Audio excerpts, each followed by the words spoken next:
The motor mount layouts in a P80 platform Volvo are known for providing a certain character to the cabin noise. However,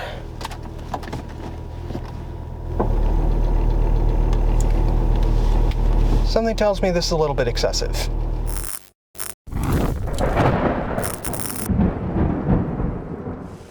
This purple polyurethane bushing on the engine side is stiffer than the stock rubber, but it's clear what the issue is. The firewall side bushings bought the farm. Look at how much the engine rocks back and forth when I shift in and out of gear.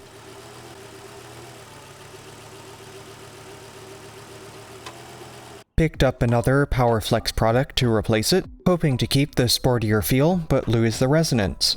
As is, it's louder inside the cabin than outside. Keep in mind there are two versions of this part.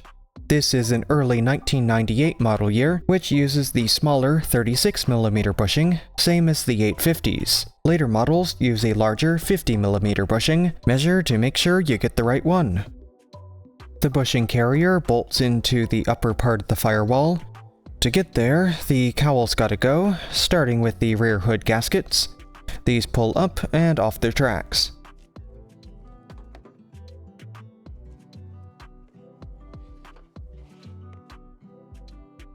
Next, the wipers. Carefully pry off the dust cap to reveal the 13mm nut beneath. Cap should have kept it pretty clean in here, but a shot of penetrating oil is a good idea before breaking it loose.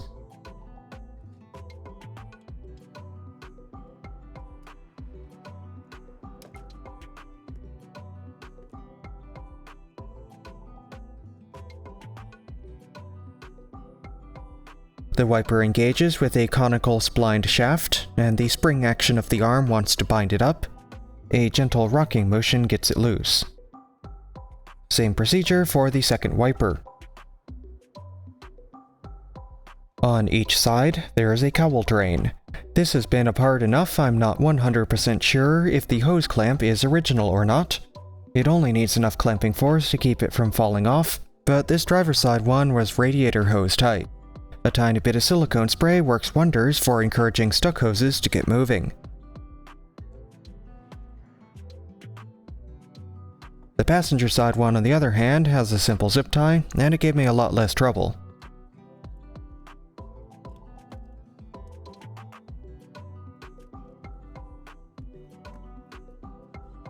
There should be a total of 5 T25 Torx screws holding the cowl in place. 2 middle ones are missing, so I'll deal with that on the reassembly. The cowl lifts up at the edge closest to the engine, then slides forward and out. Beneath you'll find the cabin air filter and the wiper motor and mechanism, plus the secondary fuse and relay box, and a wire harness to the passenger side. On these models, there's an intermediate hood stop. Folding these tabs down allows the hood to open further, gives better access to some items towards the rear of the engine bay and the cowl area. Remove the 16mm lock nut from the engine side bushing, but leave the 17mm bolt in place for now. Next, remove the 14mm bolt from the firewall side bushing. Penetrating oil is a good idea here too.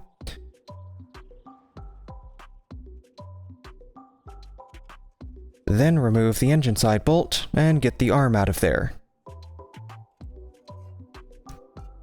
The two 15mm nuts for the bushing carrier hide beneath the wire harness. Working it out of its retaining clips will give better access to get a socket on there. These may be stubborn, so penetrating oil plus an impact driver or a breaker bar could be needed to get them moving.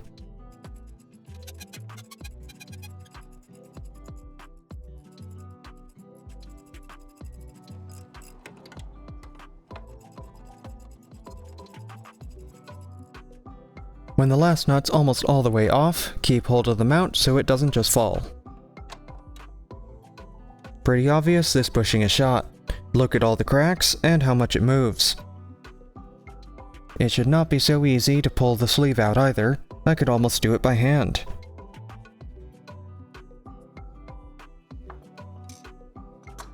There's still the remaining rubber and nylon of the bushing in place, and they are stuck with a capital S. They are press fit after all. All the old material needs to go, without damaging the aluminum underneath.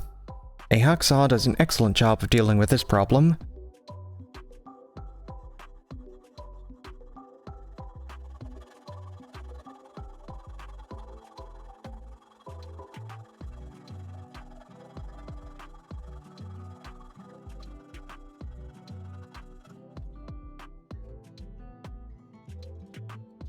Once there's enough of a cut, the carcass can be pried out.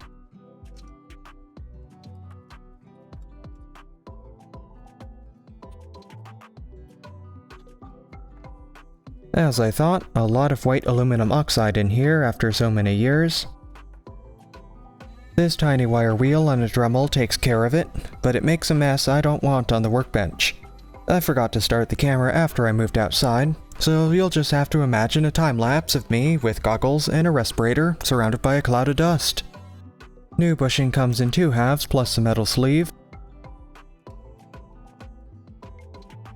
I did a quick dry fit first in case I needed more cleaning of the bore. Powerflex includes a little packet of silicone assembly grease with all their products. Apply the grease to all contact surfaces before assembly. Wipe off excess when done.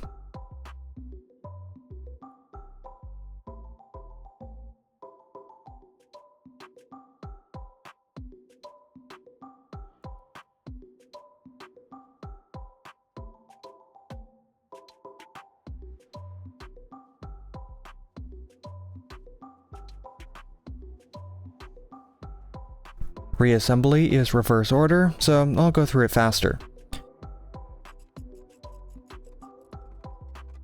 Run the fasteners down until snug, then torque. I use 35 foot-pounds for the carrier nuts.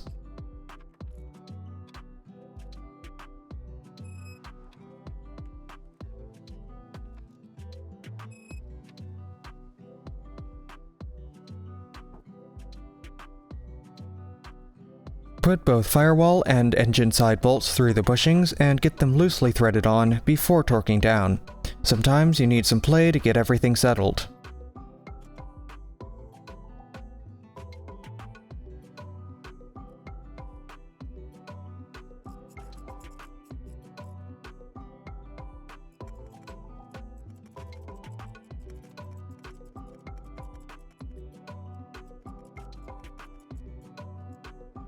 Before further assembly, I wanted to test it out.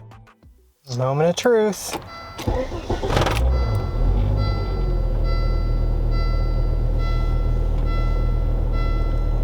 A little more at idle in neutral.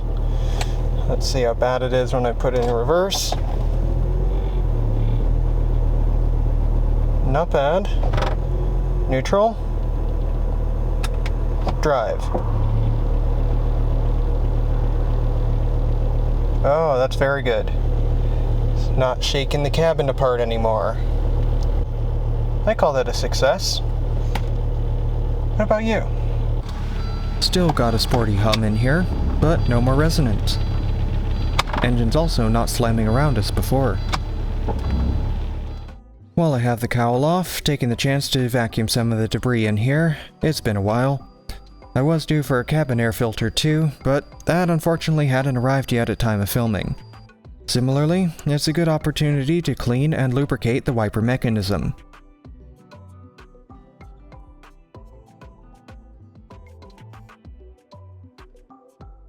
Dirt likes to settle in the nooks and crannies of the cowl too, so a good blast with a hose does it some good.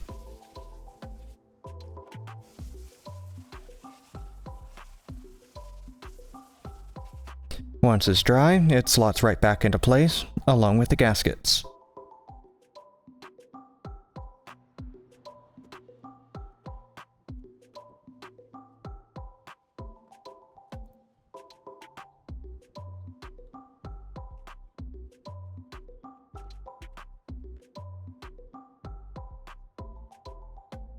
Ensure the wiper motor is completely parked, and pay attention to angle when reinstalling the wiper arms. Wiggle while applying downward pressure until the splines engage, then tighten the nuts and replace the dust caps.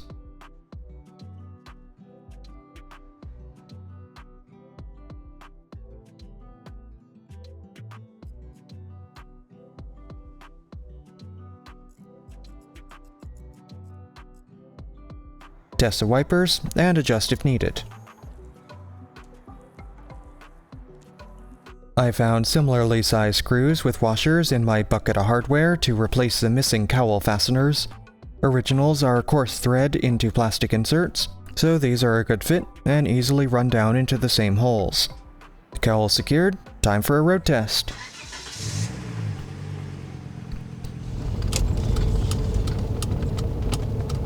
Well, this is obviously a car approaching its third decade of life, so there's going to be a few rattles that I'm in the ongoing, never-ending process of tracking down.